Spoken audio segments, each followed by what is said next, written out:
The exile. There's many a far horizon line, blue waters ridged with foam, wild, lonely wastes of sea and sky, between me and my home.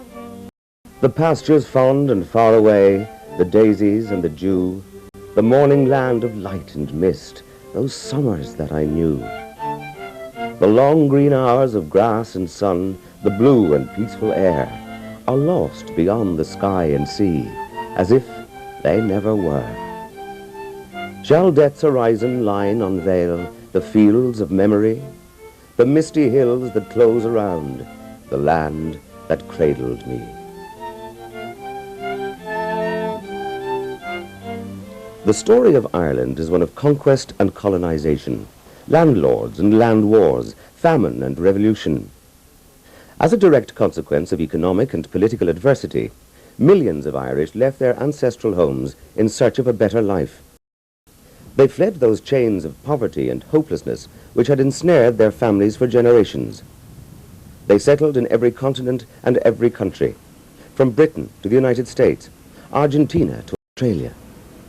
Some left in chains, being transported for major and minor crimes to the prison colonies of Tasmania. Few of these exiles ever returned, yet they kept alive the memories of their homeland and handed on to their descendants a sense of being Irish. This video presentation is designed to help you trace your Irish roots. We will undertake a step-by-step journey through this process, from gathering information in your home country to identifying your Irish ancestors' family and place of origin.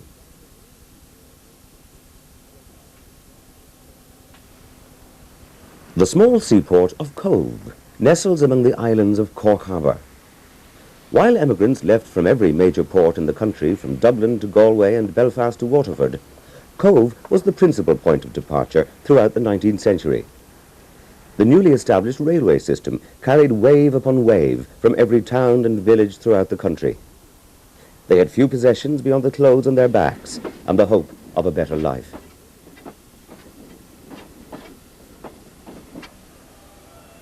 The railway station at Cove has now been restored as a memorial to its many passengers and welcomes their descendants. The Queenstown Story exhibition evokes and illustrates the experience of the Irish emigrant. A statue which now stands outside the railway station includes 15-year-old Annie Moore. On New Year's Day, 1892, Annie became the first emigrant to be processed on the newly established Ellis Island. 5 years after the departure of Annie Moore, another young girl, Elizabeth Kelly, also stood on the quays of Cove.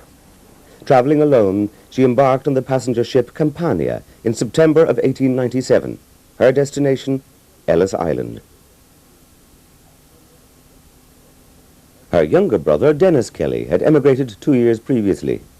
Dennis had settled in Middleton, Connecticut, where he had found work on the railway. His small savings were sent to Elizabeth to purchase her ticket. Elizabeth's early years in the States were to prove difficult. A year after her arrival, her brother Dennis and 2 of his friends were drowned when their boat capsized on the Connecticut River as they returned from Mass.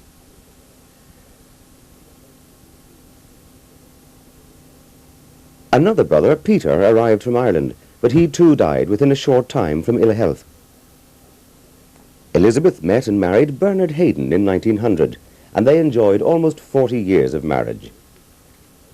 They raised a large family whose descendants continue to live in the Connecticut area. Like so many emigrants, Elizabeth spoke little of her Irish origins. With the death of her only surviving brother in Ireland, contact was eventually lost. Dennis Morrell is one of the many great-grandchildren of Elizabeth Kelly. Inspired by the life story of his great-grandmother, he set out on the trail of Elizabeth's and his own Irish roots. Before considering research in Ireland, Dennis knew that he must first gather as much information as possible in the United States. Let us consider, therefore, the basic information which you need before commencing research in Ireland. The most basic piece of information is the name of your ancestor and approximate years of birth, marriage, emigration.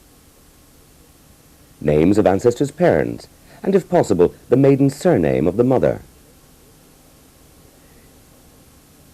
If your ancestor married in Ireland, the name of his, her spouse, and names and order of birth of any children born in Ireland. Your ancestor's county of origin is always useful, and in nearly every case essential. Other useful information is the religious denomination to which your ancestor belonged, names of brothers and sisters, names of children born outside Ireland, occupation, and all other family folklore. The following sources may provide such information and will apply to most countries. Just as your family tree begins with yourself, your research should also begin with your own family circle. Older relations are the bridge between you and your emigrant ancestor, and will possess information not found in documentary sources.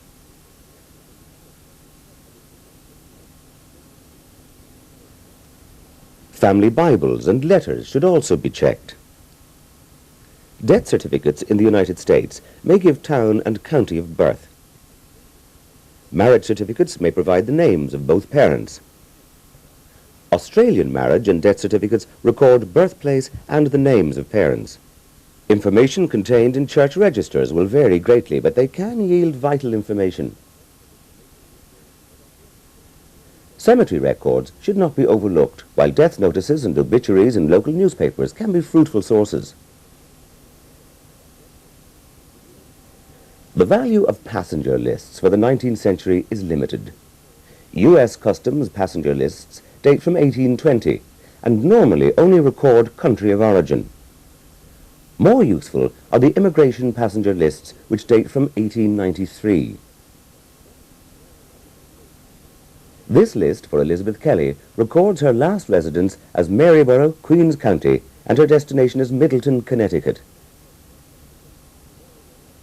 Many less comprehensive lists have been indexed in the Passenger and Immigration Lists Index, edited by P. William Philby and Mary K. Meyer. The Famine Emigrants is a major listing of emigrants from Ireland during the years 1846 to 1851. Convicts transported to Australia are quite well documented, as are those free settlers who were assisted to emigrate by government. The names of convicts that appear in these records have been computerized, and this database and copies of the records are readily available both in Australia and Ireland. They can also be accessed through the Internet using the website for the National Archives in Dublin. Applications for naturalization record vital information regarding origins and family. Census records normally only record country of origin. However, they are useful for identifying family members, their ages, and confirming whether or not they were born in Ireland. If your ancestor served in any branch of the armed services of any country, relevant records are likely to contain information regarding country and place of origin, next of kin, etc. Having searched these records, Dennis Morrell had sufficient information to begin his search in Ireland. He now knew the names of Elizabeth's parents, Thomas Kelly and Margaret McAvoy, and her county of origin, Queens County.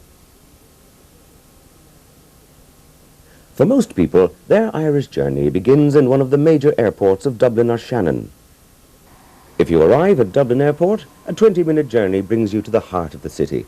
An ancient city, Dublin can trace its origins to the Vikings, who landed here in the 9th century. To the south of O'Connell Bridge stands Trinity College. Founded by Queen Elizabeth in 1592, Trinity has become an oasis of peace and learning in the middle of a modern, bustling city.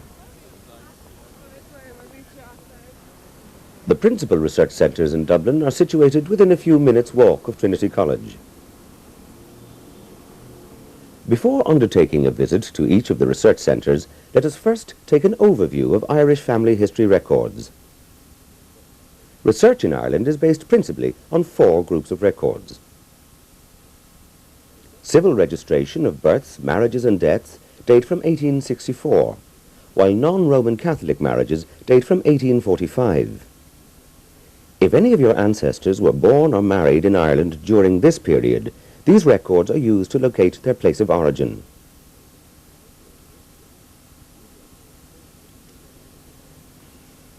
Parish registers of baptisms, marriages and burials of the various churches. If your ancestors were born or married in Ireland before civil registration, you will have to rely on these records to locate their place of origin. Census material. The only census which have survived intact and which are available for the entire country are those of 1901 and 1911. Some earlier census fragments have survived for a small number of counties. Land records. Records of those who rented land or property. If your ancestor was born in any of those counties which form part of the Republic of Ireland, your search should start in Dublin, where most genealogical records have been centralised. From 1922, records which relate to the 6 counties of Northern Ireland are held in Belfast. The Public Record Office of Northern Ireland in Belfast also houses the largest collection of pre-1922 records for Northern Ireland. However, some records for these counties for the 19th century continue to be held in Dublin repositories only. Our tour of Irish research centres begins at the General Register's office at Lombard Street in Dublin. Accompanied by Francis Dowling, a professional genealogist, Dennis begins his research by attempting to obtain the civil birth certificate of Elizabeth Kelly. On payment of a fee, one can search the indexes, which consist of births from 1864, marriages from 1864, deaths from 1864, and non-Catholic marriages from 1845 to 1863. The earlier indexes of births only record the names of those born, the registration district in which the birth took place, and a reference number which is used to order a copy from the register. It may be necessary to order several copies from the register before the relevant birth entry is identified. The registration district map available in the office gives a good indication of which registration districts relate to which counties. The registration district of Mount Mellick covers much of County Laois and is most likely relevant to this search. Dennis carried out a search of the birth indexes for the years 1870 to 1874. Several entries were identified and copies ordered. After a few attempts, the birth of Elizabeth Kelly, daughter of Thomas Kelly and Margaret McAvoy, was identified. This copy from the register shows that Elizabeth was born on the 1st of December 1871 in the townland of Moret in Queen's County, now known as County Laois. The birth of Elizabeth's brother Peter was also identified, although that of her brother Dennis was not located. In the early years of civil registration, many births were not recorded. A search was also carried out for the marriage of Elizabeth's parents, Thomas Kelly and Margaret McAvoy. A marriage search is easier, as the names of both parties are indexed separately and cross-matched by a reference number. In this case, the reference number for Thomas Kelly in the registration district of Mount Mellick is 3/654, while this entry for a Margaret McAvoy is the same. Their marriage took place in 1867 at St. Paul's Church in the village of Emo in Queen's County. This document records the addresses of both persons and the names of their fathers.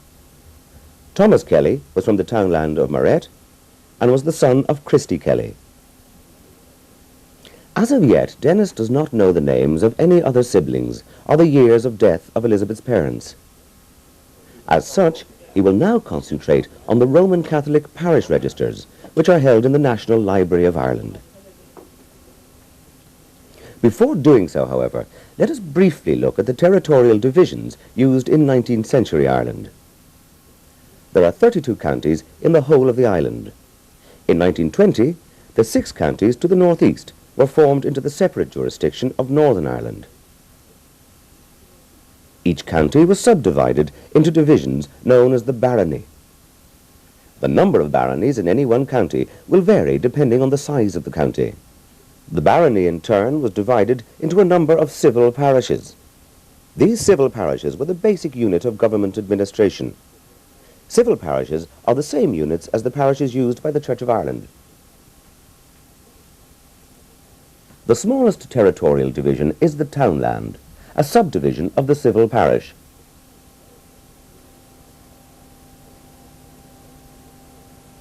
The townland is an area of countryside, normally consisting of 200 to 300 acres. Your aim is to identify the townland of origin of your ancestor, or, in the case of an urban-born ancestor, you need to establish the street. Just to add a little further confusion to the complicated system of territorial divisions in Ireland, you should also be aware of the divisions known as poor law unions. These were established in the 1830s to deal with the increasing levels of poverty throughout the country, and were centred on major towns. With the commencement of the civil registration of births, marriages and deaths, the poor law unions were used as the registration districts. We can summarise these divisions in chart form. From her birth certificate, we know that Elizabeth Kelly was born in the townland of Moret in Queen's County. To identify the other civil divisions in which Moret was situated, we can use this very useful reference work, the Index to the Townlands, Towns, Parishes and Baronies of Ireland, which is available in all research centres. The townland of Moret was situated in Queen's County, the barony of Portnahinch, the civil parish of Coolbanagher, and the poor law union or registration district of Mount Mellick. The parishes used by the Roman Catholic Church are distinct from the civil parish Church of Ireland parish. They have different boundaries and in most cases different names. We shall now identify and search the parish register for the Kelly family. The National Library is situated on Kildare Street, just beside Leinster House, the seat of Dáil Éireann, or National Parliament. The library holds extensive collections of books, periodicals and manuscripts relating to Ireland. Roman Catholic parish registers for the entire country from their starting date up to 1880 have been microfilmed and are held here. After 1880, Catholic registers continue to be held in local custody. Copies of Catholic registers for Northern Ireland are also held in the Public Record Office in Belfast. Dennis knows that Elizabeth Kelly lived in the civil parish of Coolbanagher in Queen's County. This catalogue in the National Library lists all civil parishes and their corresponding Catholic parish. The civil parish of Coolbanagher corresponds to the Catholic parish of Portarlington. This is also evident when we study a map of Catholic parishes for County Laois. The catalogue of Catholic parish registers lists all the registers held by the library and the years covered by each register. The parish register of Portarlington dates from 1820 for both baptisms and marriages. It should be possible to identify baptisms and marriages which relate to Elizabeth's immediate family and those of the previous generation. The entry for the baptism of Elizabeth Kelly simply confirms the information obtained from her civil birth certificate. Similarly, the marriage entry for her parents does not add anything new. Some marriage registers, however, do record the names of both parents of the bride and groom.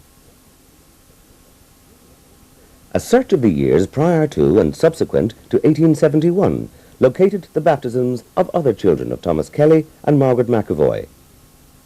Their eldest son Christopher was baptized in 1868, while Peter was baptized in 1873. Sisters Mary and Margaret in 1876 and 1877. Mistakes and omissions do occur in parish registers. For example, no baptism record was located for Elizabeth's younger brother, Dennis. A search of the earlier years of the register located the baptism of Elizabeth's father, Thomas, son of Christopher Kelly and Elizabeth Riley. Several of his siblings were also identified. As it is not possible to identify earlier generations of the family from the parish register, Dennis will now search more recent records. The National Archives is situated just behind St. Patrick's Cathedral on Bishop Street. As well as material from private sources, the National Archives holds material produced by government, including all census records. Copies of these census records for Northern Ireland are also held in the Public Record Office of Northern Ireland. The National Archives was formerly situated at the Four Courts. In 1922, records suffered severe damage when this building was bombarded by government forces at the outbreak of the Irish Civil War. While many priceless historical documents were destroyed, it is untrue to say that this event makes it impossible to carry out family history research in Ireland. The only two censuses which have survived intact for the entire country, and which are at present available, are those of 1901 and 1911.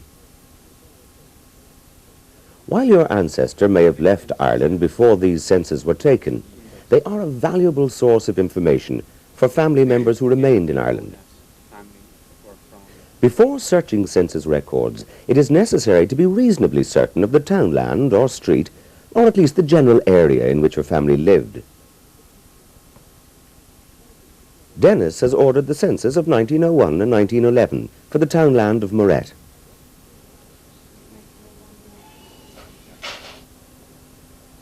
The census of 1901 contains the following information: name and surname, relation to the head of the family, religious profession, education, age, sex, rank, profession or occupation, marital status, county of origin, language spoken, physical or mental disability. Elizabeth Kelly had left Ireland in 1897, but her family, who remained in Ireland, are recorded. We can see that her father Thomas, a widower, is still alive at this time, while her brother Christopher and sister Margaret are also present. The census of 1911 contains the same information, plus 2 additional columns. For married couples, it provides the number of years a couple has been married, the number of children born alive, and the number still living. By 1911, Elizabeth's father Thomas and his son Christopher were alone at Moret. Thomas was now aged 75. While little information regarding families is contained in land records, they are useful for confirming the presence of a person in a particular area. The most useful of land records is Griffith's valuation. This survey was carried out in the period 1846 to 1864 and consists of a comprehensive listing by civil parish and townland of persons who rented land or property. It is likely that Elizabeth Kelly's grandfather, Christopher Kelly, was recorded. However, his name does not appear in the townland of Moret. It does appear in a neighbouring townland, Emo Park.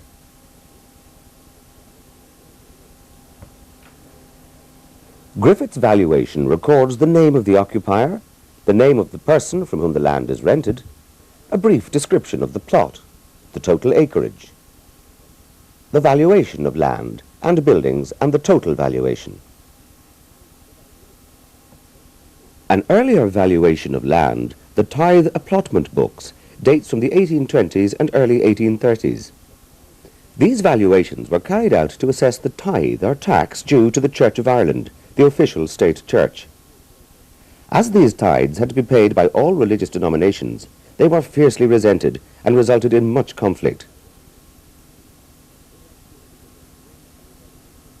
The book for the parish of Coolbanagher records the entry James and Christopher Kelly and records the acreage, the quality of land, and the amount of tithe or tax to be paid. It is likely that this James Kelly is the father of Christopher, and so the great-grandfather of Elizabeth.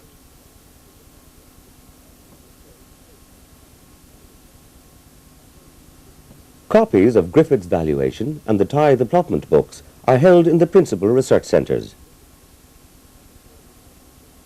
Throughout the 19th century, the land of Ireland was owned by a small minority of the population, the descendants of those who arrived in Ireland during the Cromwellian and Williamite wars of the 17th century. In the course of managing their estates, landlords produced a large amount of records, some of which relate to the tenants who worked on their land.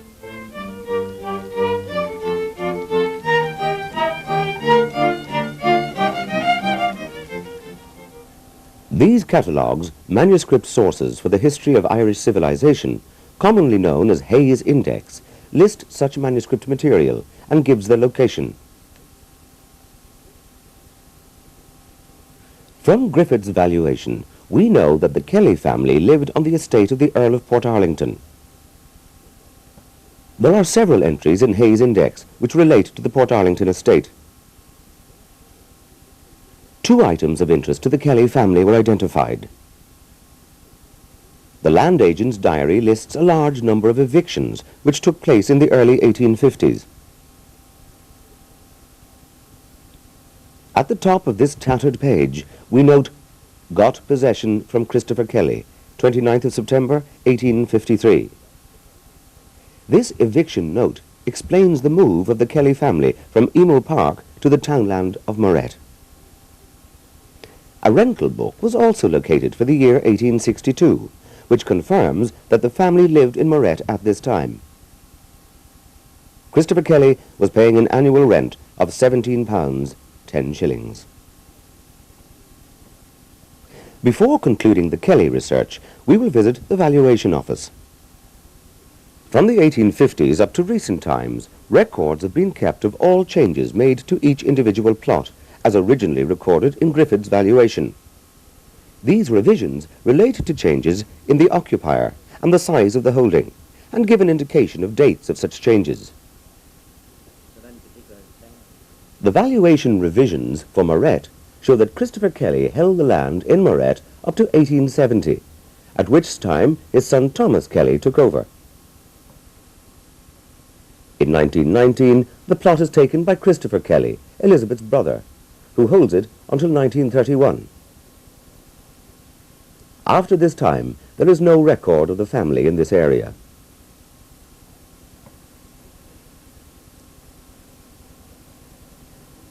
Also held in the valuation office are detailed maps which were used in the preparation of Griffith's valuation and the subsequent revisions. These maps show each townland and the individual plot held by each person. The valuation revisions show that the Kelly family held plot number 17. The most exciting part of ancestral research is a visit to the place of origin of your ancestor. Dennis has now searched the principal documentary sources for the Kelly family, which show that Christopher Kelly lived in Moret near Emo until 1930. He has now travelled to Emo to make inquiries within the local community. His first visit is to Emo Court, the home of the Earls of Portarlington.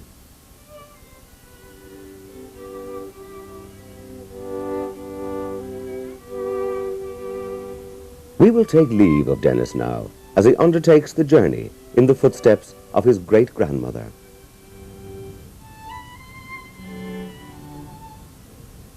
If you wish to carry out research on an ancestor whose birth does not fall within the scope of civil registration, there are a number of ways in which you can approach your search.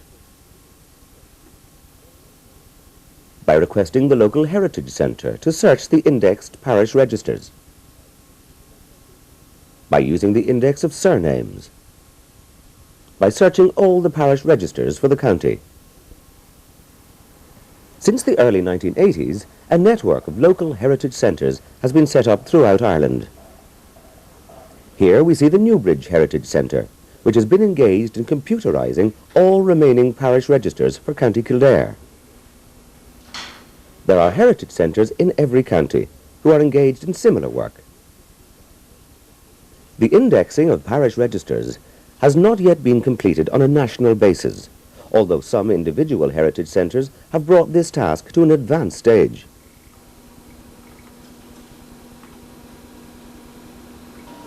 The records of the heritage centres are not directly accessible to the public, but you can commission them to do research on your behalf. If, however, you wish to carry out your own family research, you can use land and church records to locate your family. In order to see how this can be done, let us now take a look at another case history. That of Hannah Joyce, daughter of James and Jane Joyce, members of the Protestant Church of Ireland. Hannah was born in the Bandon area of County Cork in the 1840s.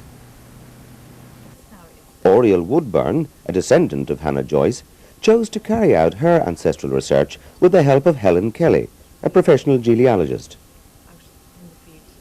As it was not a practical task to search all the Church of Ireland registers for the Bandon area of County Cork, Helen advised Oriel to commence her search by using Griffith's valuation.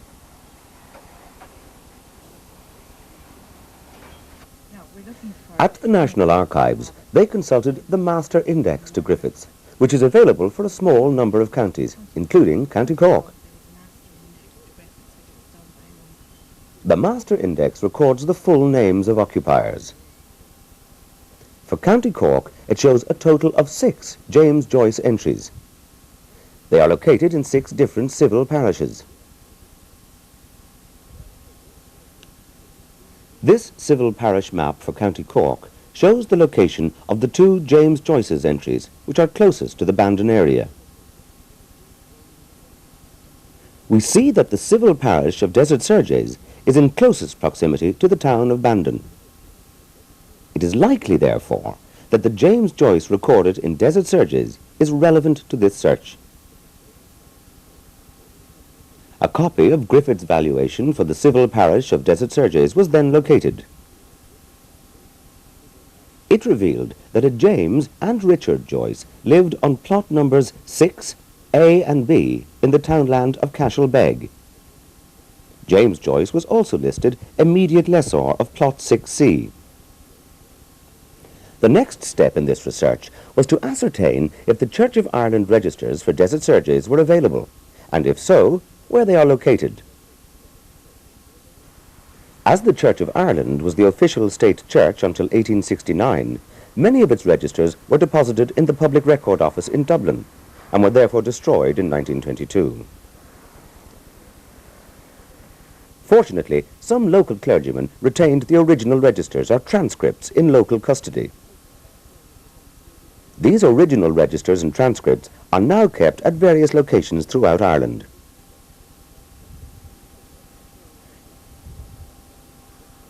Some remain in local custody, while others are kept at the representative church body library in Dublin, the Public Records Office of Northern Ireland, and the National Archives in Dublin. This catalogue indicates that the Desert Surges registers still exist and are held in local custody and on microfilm at the National Archives in Dublin. The baptismal register records that Honora Joyce, daughter of James and Jane Joyce of Cashel Beg, was born on the 24th of March 1844 and baptized on the 27th of April 1844. James Joyce was recorded as a farmer. 6 further baptisms of James and Jane Joyce's children were recorded between May 1837 and December 1855. Regretfully, none of these baptismal entries record Jane Joyce's maiden surname. Like the baptismal registers, the marriage register for Desert Surges only commenced in 1837, so the marriage of James and Jane Joyce was not recorded.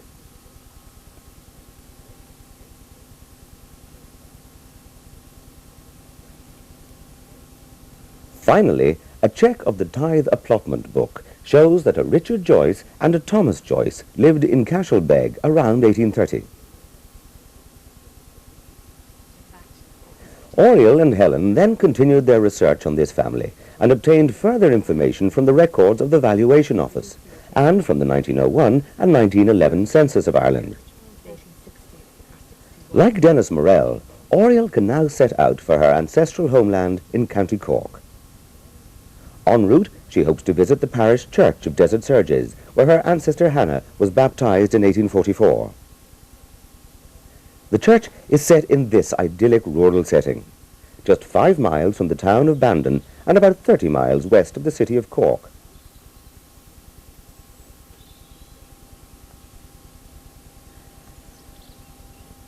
There she will see the baptismal font where her ancestor was baptized, the original record of the baptism in the Desert Surges register, and she can also search the adjoining graveyard for further possible information on her Joyce ancestors.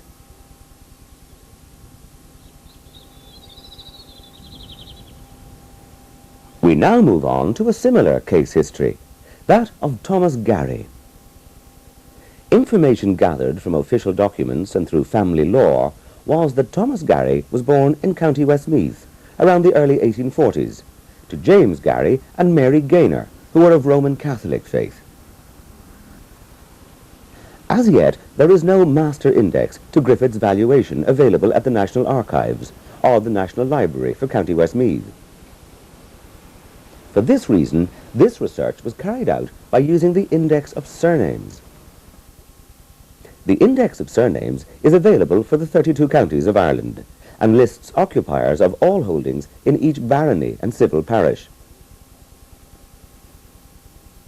In our search for the birthplace of Thomas Gary, we noted all the Gary entries in the Westmeath Index of Surnames. Gary surnames were found in a total of 10 civil parishes. This task completed, we then examined all the relevant entries in Griffith's valuation and found James Gary entries in just 1 civil parish.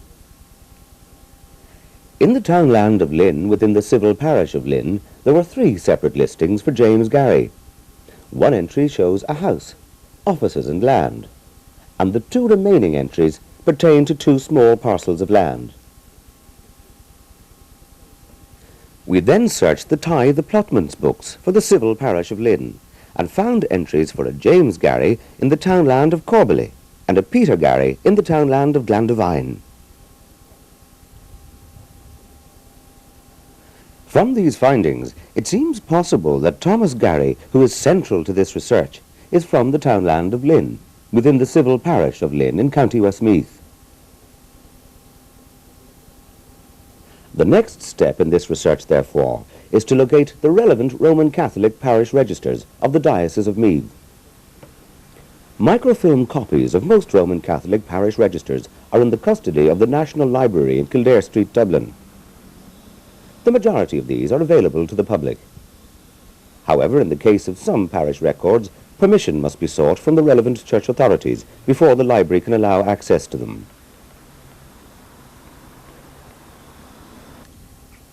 The civil parish of Lynn is encompassed within the Roman Catholic parish of Mullingar in the Diocese of Meath.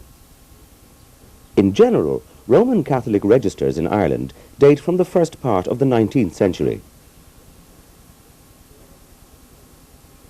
However, as we can see from this example, some Roman Catholic registers for the larger towns and cities date from the 18th century.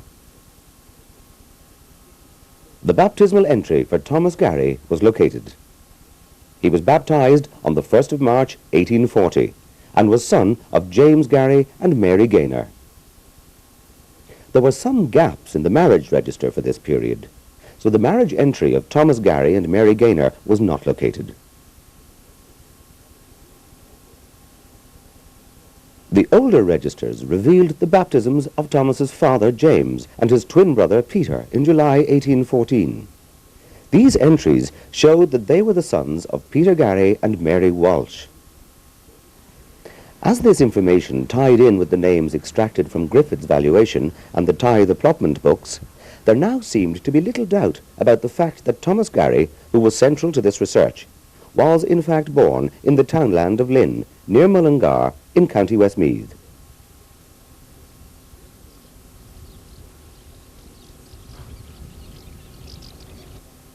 A further search of the older registers then revealed a baptismal entry for Mary Gaynor, daughter of Christopher Gaynor and Mary Shanahan. Mary was baptized on the 3rd of May 1812. Mary Gaynor Gary's death certificate was subsequently located at the General Register's office. Her death certificate states that she died on the 13th of January 1869 at Lynn. She was a farmer's wife and was aged 56 years. The age on her death certificate ties in with the information contained in the baptismal register for Mullingar Roman Catholic parish. At this point, we concluded our search of the Mullingar registers. However, we resolved to return to these registers at another time, as their antiquity indicated to us that much more information on both the Gary and Gaynor families could be extracted from them. In general, records for the Presbyterian Church in Ireland do not commence as early as Church of Ireland records. In the northern part of Ireland, however, where traditionally there has been a large Presbyterian population, registers can date from the end of the 17th or early in the 18th century. In many cases, some Presbyterian marriages and burial entries may be found in Church of Ireland registers. A large collection of Presbyterian registers are held in the Presbyterian Historical Society Library in Belfast and in the Public Record Office of Northern Ireland, also in Belfast. Registers for Southern Ireland are generally held in local custody. Up to 1816, members of the Methodist movement continued to be affiliated to one of the Protestant churches. In 1816, a group under John Wesley established an independent church, and Methodist registers date from this time. Even then, however, some entries continued to be recorded in the registers of one of the principal Protestant churches. Methodist registers for Northern Ireland are held in the Public Record Office of Northern Ireland, while in the south, these registers are generally held in local custody. An archive of the Society of Friends, or Quakers, is situated at the Society of Friends Library, Swanbrook House, Morehampton Road, Donnybrook, Dublin 4.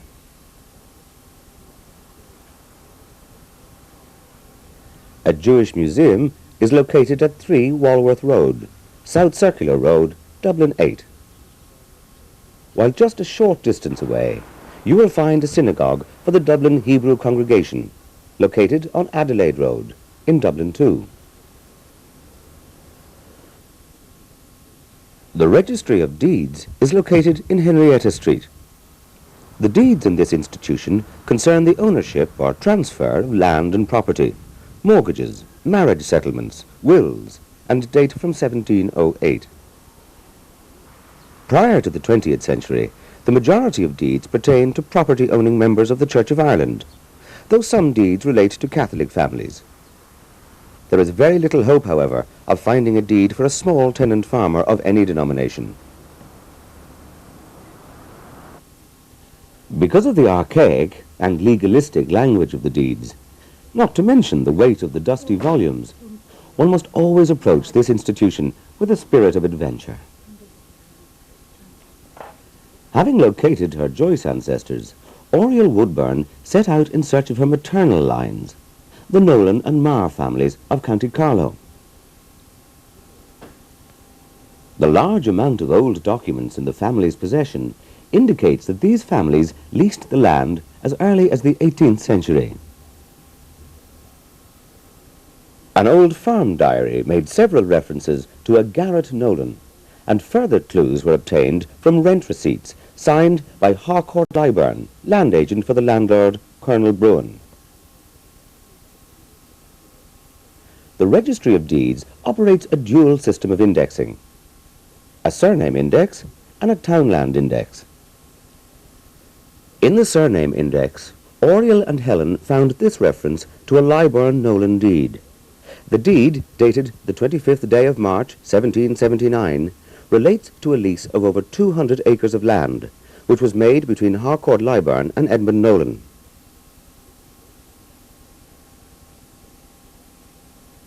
A further deed was found, which relates to a marriage settlement between Oriel's great-grandfather, Patrick Marr of County Kilkenny, and his first wife, Catherine Brennan. A memorial of an indented deed of settlement made the 20th day of February, 1854, between James Brennan of Shankill, in the county of Kilkenny, corn dealer and farmer, and Catherine Brennan, his daughter of the first part, Patrick Marr of Gore's Bridge, in said county, provision merchant of the second part.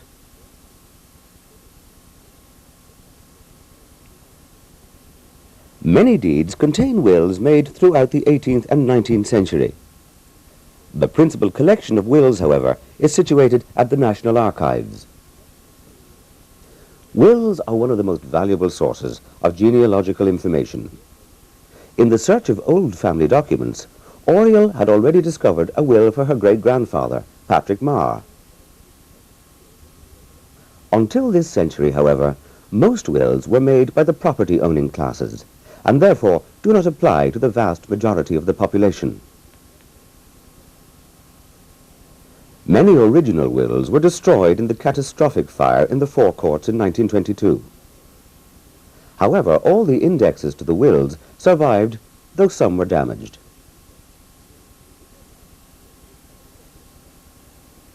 The indexes to wills probated by the church courts prior to 1857 record testator's name, address, year of probate, and occasionally occupation.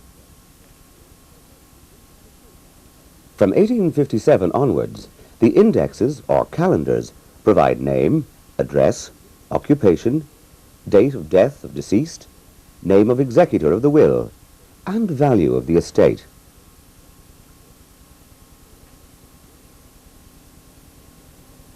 Collections of will abstracts, or summaries, are normally known by the name of the person who compiled them. For example, Beetham, Thrift, Jennings, and Crossley. The Beetham collection of will abstracts is the principal source for the period before 1800. Since 1922, much work has been done to collect copies and abstracts of those wills which were destroyed. A large collection has now been assembled and is indexed in the main reading room. Oriel presented the will of her great-grandfather, Patrick Marr, to the National Archives, who are very pleased to accept originals or copies of all such material. Grateful to you and your family for your generosity. We're always extremely anxious to build up our collections of testamentary material and to make good any of the losses of material that was destroyed in 1922. So I really am most grateful. Thank you very much. While census in Ireland date from 1821, only fragments of 19th century census have survived. These relate to counties Antrim, Cavan, Cork, Fermanagh, Galway, Kings County, Londonderry, Meath, Waterford, Dublin City, and part of Belfast City. Abstracts from the 1841 and 1851 census were produced in the period after 1908 as evidence of age by those who were applying for the newly introduced old age pensions.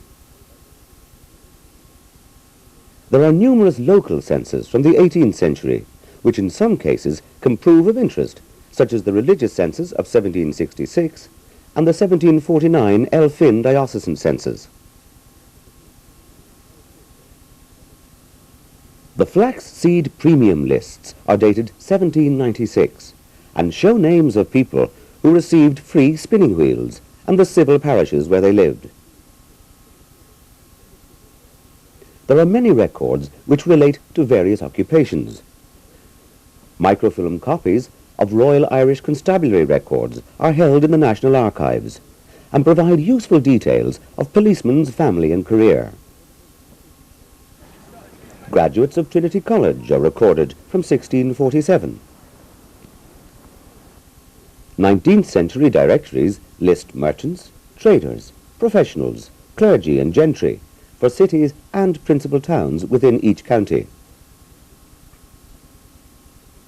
An extensive collection of national and provincial newspapers is held at the National Library of Ireland, the oldest of which dates from the late 1600s.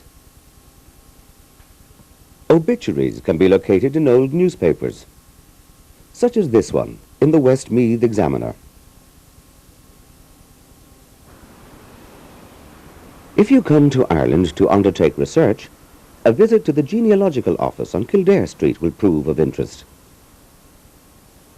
While this office is not a centre for research, it does offer a consultancy service on ancestry tracing and also houses a fascinating heraldic museum. The Genealogical Office, which incorporates the office of the Chief Herald of Ireland, is the state authority in matters of heraldry, genealogy and family history. Mr. Fergus Gillespie is the Deputy Chief Herald of Ireland. We are now in the Genealogical Office, which is the office of the Chief Herald of Ireland. The Irish Heraldic Authority was constituted in the year 1552 and has continued without a break until today. The functions of this office are the granting and registering of coats of arms and the registering of pedigrees, in other words, family trees. The office itself is a focus for people throughout the world who are interested in Irish genealogy and heraldry. It is, as it were, a lighthouse which beckons people to come back to the country, the land of their forebears. I think it's very important that when we talk of Irish genealogy, we're talking about the spiritual side of man as distinct from the material.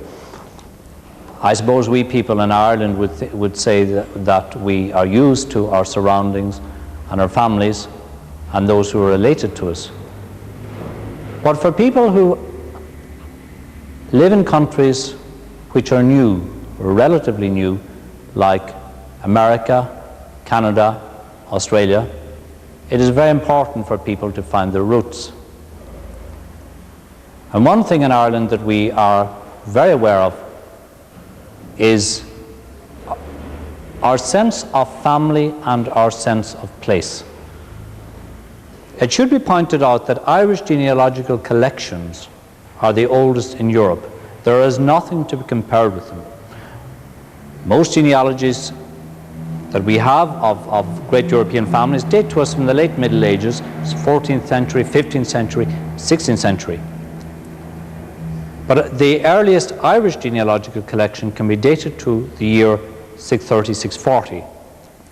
The history of Ireland belongs to me as an Irishman. The people who live in those countries descended from Irish people, say an American, I always point out that the history of Ireland belongs to them. Their ancestors may have gone to America in the 1840s, 1850s, 1870s. But an American and Australian can come back to Ireland and join up with my great-grandfather in 1840 or whatever, and then we can walk together back through history and reclaim everything that is theirs, the language, the culture, the music, the landscape, the great castles, the monasteries, the great manuscripts like the Book of Kells, the great artifacts like the Ardagh Chalice. These are, I think, as much part of the Irish diaspora as they are mine. From the very beginning of your research, it is essential that you record your sources and information accurately. The most effective means of displaying the results of your research is in the form of a family tree. Some family trees are works of art, such as this one in the Genealogical Office. Or you may wish to consider one of the many excellent computer programs now widely available. These programs allow you to store large amounts of information and present it in a variety of interesting formats. Alternatively, there are various manual methods of recording information. When producing a family tree, you should start with yourself, and if married, your spouse. Vertical lines are used to indicate descent from your parents and descent to your children. Horizontal lines indicate sibling relationships. Every family chart you produce should be given a letter, while every person is given a number. For example, in this case, your spouse is A2. When extending the family of any person on this chart, for example, the family of your spouse, these reference numbers can be used to show connections between charts. Let us conclude this presentation by returning to the last chapter in the story of Elizabeth Kelly. Elizabeth died in 1978, aged 107 years. She never returned to Ireland. Her home village of Emo in County Laois has largely remained untouched since her departure and retains an old-world charm and simplicity. We hope, therefore, that this video will encourage you in your ancestral research, and that, like Dennis Morell, you too will set out in search of your Irish ancestors and walk in their footsteps. As your journey unfolds, you will get many glimpses of how your ancestor might have felt on returning out of the years and distances to their own land and kindred. The poet Michael Walsh captures for us some of these emotions in his poem Midland Summer, which is a celebration of his return to his native place in the heart of Ireland. Wetting his scythe by high-heaped swaths of June, I saw the aged ghost of one I knew. He stood and guessed. You came to see the old? Out of the years and distances I came to my own land and kindred. And so I passed by grown-up thorn and tree, even the loyalty of rock and stone. Amid the brown and scant, unflowering sedge, I found the pure, clear summer of a child, a bog pool bathed in immortal sun.